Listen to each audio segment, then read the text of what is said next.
Түшүнүңөрбү? Андан сырткары пайгамбарыбыз саллаллаху алейхи ва саллям bir hadis айтат, Абу Хурайра разияллаху анхудан риваят, пайгамбарыбыз айтат, bir адам сапарга чыгат дейт. Узун сапар, алыс сапарга чыгат. Чарчап келип анан дуа кылат.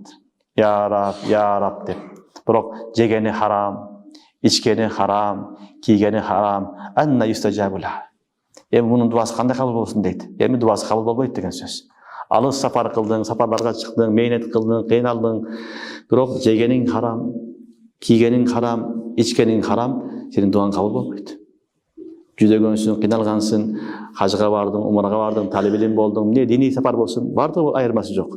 Жегениң харам болсо, дуаң кабыл болбойт. Ошон үчүн дуанын кабыл болуш үчүн дагы эмне шарт экен?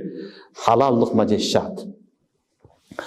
Sahabaların içinde şeyh sahabaların içinde Sa'd radıyallahu anh, Sa'd ibn Muaz radıyallahu anh Peygamberimize soragan, ya Resulallah, bana dua kılın, Allah Teala meni mustajabı dua kılsın degen. Mustajabı dua degen, duası kabul bolgan zat degen. Men ne dua kılsam Allah Teala duamı kabul kılatan adam bolayın dep Peygamberden soragan.